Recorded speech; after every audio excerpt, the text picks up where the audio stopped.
Selamat pagi anak-anak yang Pak Guru kasihi, salam sejahtera untuk kita semua. Bagaimana kabarnya hari ini?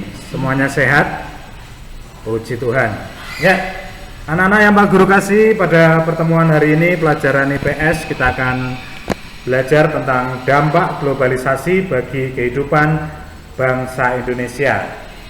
Anak-anak, globalisasi yang terjadi di Indonesia menyebabkan terjadinya perubahan perilaku-perilaku di masyarakat.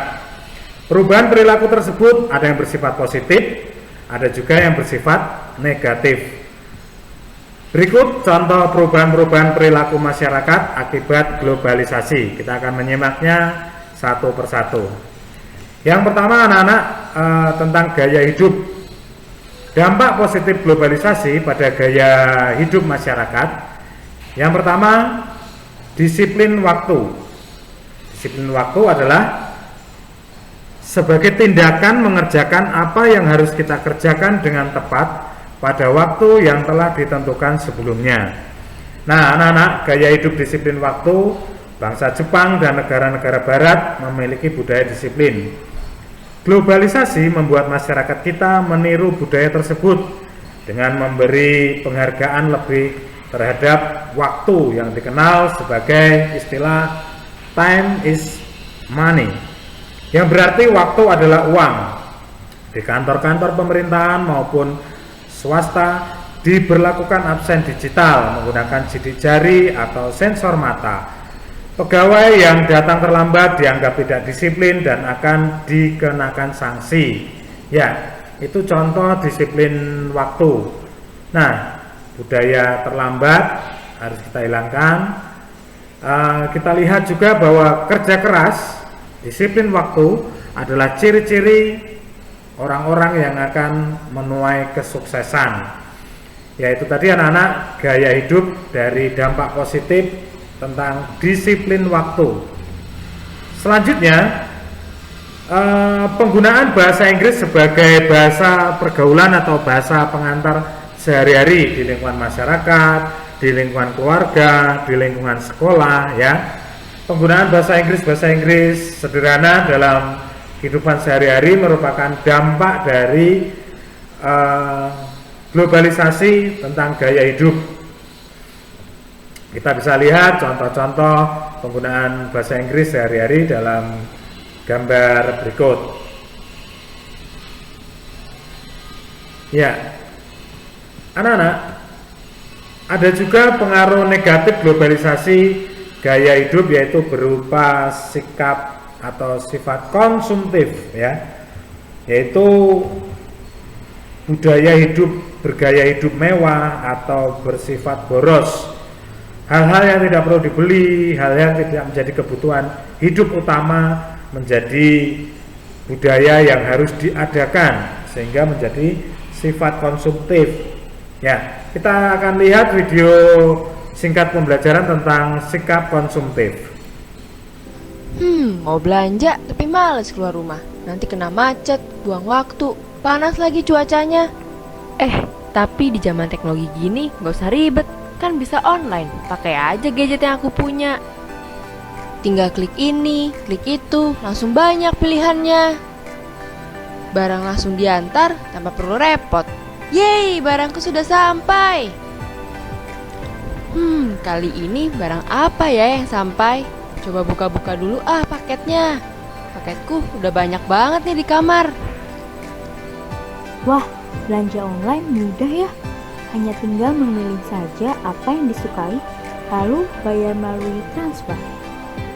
Nah, tapi ada nih salah satu dampak negatif kemudahan belanja online tersebut, yaitu dapat mempengaruhi gaya hidup masyarakat menjadi konsumtif. Jadi, apa itu perilaku konsumtif? Menurut Sumartono, perilaku konsumtif adalah perilaku yang tidak lagi didasarkan pada pertimbangan rasional, seperti membeli sesuatu di luar kebutuhan. Perilaku konsumtif dapat menimbulkan berbagai dampak negatif, di antaranya seperti duit kita menjadi habis, banyak barang yang tidak terpakai, bahkan sampai bisa terlilit hutang. Barang-barangnya mau dikemanain dong kalau gitu? Ya, itu tadi anak-anak tentang perilaku konsumtif dan sisi negatifnya perilaku konsumtif. Selanjutnya anak-anak, dampak globalisasi pada selera makanan. Ya, pengaruh terhadap makanan, pada umumnya makanan pokok kita adalah nasi. Di daerah-daerah di Indonesia memiliki makanan khas yang berbeda-beda. Tapi di era globalisasi ini kita tidak dapat terpaku pada makanan khas daerah kita sendiri, tetapi kita dapat menikmati berbagai jenis makanan daerah lain yang sudah tersaji di berbagai rumah makan atau restoran. Begitu juga kita sebagai bangsa Indonesia tidak dapat terpaku pada makanan khas Indonesia saja, tetapi kita juga dapat menikmati berbagai jenis makanan khas negara lain yang sudah tersaji di berbagai rumah makan atau restoran, ya. Jadi dampak globalisasi ini mengakibatkan terjadinya perubahan selera makan anak-anak. Tidak sedikit orang menjadi lebih menyukai makanan luar negeri dibanding makanan-makanan tradisional. Orang yang makan makanan luar negeri dianggap menjadi orang-orang yang lebih modern, ya, lebih maju pola pikirnya. Kemudian selain karena adanya perubahan selera, mereka menganggap bahwa makanan negara lain tampak lebih kekinian. Nah, ya, jadi makanan-makanan modern tampak lebih kekinian. Jadi saat ini kita begitu mudah menjumpai restoran siap saji yang menjual makanan khas dari negara lain, contoh burger, spaghetti, pizza, ya, atau sushi. Kita tidak perlu datang ke negara asalnya untuk dapat mencicipi makanan-makanan tersebut. Kita pun dapat mengetahui cara pembuatan makanan tersebut melalui media televisi, internet, atau majalah, dan kita bisa membuatnya sendiri. Ya, dampak berikutnya yaitu yang ketiga, pakaian. Ada masyarakat yang tadinya menggunakan pakaian tradisional kini cenderung lebih suka memakai pakaian modern, ya, seperti masyarakat barat. Globalisasi ini membuat kita mengenal jenis-jenis pakaian serta tren pakaian di dunia saat ini. Kita dapat memakai jenis pakaian yang sama dengan orang-orang di belahan dunia lain, seperti celana jeans, jas, t-shirt, ya. Bahkan permintaan produksi pakaian yang banyak juga turut membuka lapangan kerja bagi masyarakat. Jadi globalisasi merubah jenis dan mode pakaian yang dipakai seseorang dalam setiap hari, dalam kehidupan pekerjaan, dalam kehidupan keluarga, maupun gaya hidup di masyarakat. Jadi melalui perancang mode yang ditayangkan oleh televisi, orang mudah mengenal jenis atau mode pakaian yang sedang berkembang atau sedang tren di belahan dunia ini, ya. Mode dan jenis pakaian pun ada yang tidak sesuai dengan budaya-budaya di Indonesia, ya, harus disesuaikan. Oleh karena itu, kita juga harus memilih jenis atau mode pakaian yang sesuai dengan budaya-budaya Indonesia. Terus anak-anak di bidang komunikasi, dahulu masyarakat berkomunikasi menggunakan surat, ya. Proses pengiriman surat dapat memakan waktu berhari-hari. Kini berbagai alat komunikasi yang canggih telah diciptakan. Kemajuan alat komunikasi membuat kita tidak perlu bertemu langsung dengan orang lain untuk berkomunikasi. Kemudian yang diberikan telepon seluler, jaringan internet, membuat kita dapat berkomunikasi di mana saja, dengan siapa saja, dan kapan saja. Melalui alat komunikasi modern anak-anak, kita dapat mengirim pesan berupa tulisan atau berbicara dengan orang lain tanpa harus bertemu. Bahkan tidak perlu berhari-hari, tidak perlu memakan waktu lama. Cukup hitungan detik kita bisa menyampaikan pesan atau menelpon, memberikan kabar kepada orang lain. Bahkan di seluruh dunia yang terhubung dengan jaringan internet. Ya, jadi melalui komunikasi modern ini kita bisa menyimpan data-data yang penting melalui penyimpanan online. Kita tidak perlu lagi membaca, membeli koran, kita bisa baca berita online. Untuk mengetahui tempat, kita tidak perlu bawa atlas khusus, kita bisa lihat melalui peta online. Bahkan kegiatan belajar online menjadi kebutuhan utama, kebutuhan penting bagi para siswa pada zaman sekarang ini, khususnya pada masa pandemi. Belanja online, jadi setiap saat kita tinggal klik, kita bisa belanja online. Apa yang kita mau tanpa harus berdesak-desakan, antri, berpanas-panasan, sudah bisa diantar sampai dengan rumah kita. Kemudian komunikasi online melalui berbagai media sosial ya. Anak-anak sudah menggunakan beberapa media sosial yang dapat kalian gunakan untuk komunikasi dengan siapapun ya, dan dengan siapapun serta pada waktu kapanpun. Ya, anak-anak, di bidang transportasi, globalisasi sangat erat dengan kemajuan ilmu pengetahuan dan teknologi. Oleh karena itu, agar tidak berdampak buruk terhadap kehidupan kita sehari-hari, perlu mengusahakan perubahan nilai dan perilaku.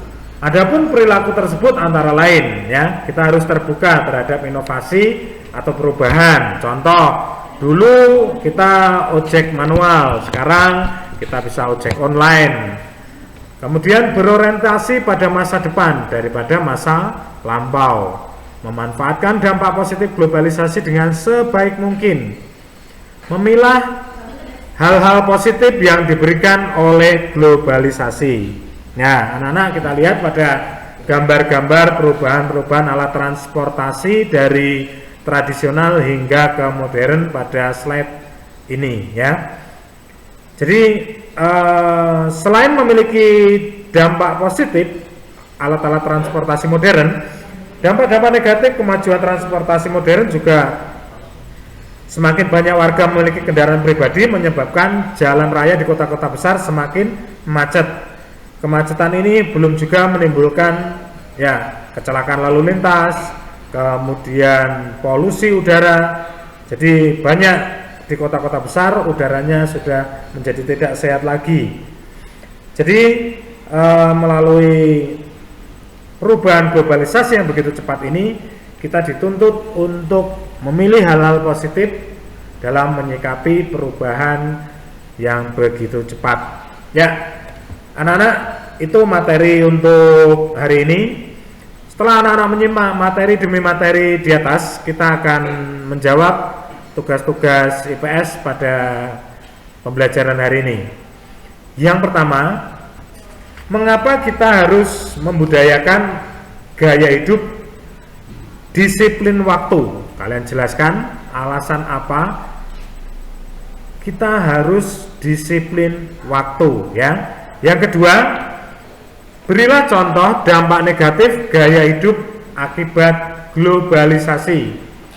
Yang ketiga, sebutkan 3 contoh makanan tradisional dan makanan modern. Makanan modern di sini yang dimaksud akibat dampak dari globalisasi. Yang keempat, berilah 3 contoh pakaian modern akibat dari dampak globalisasi.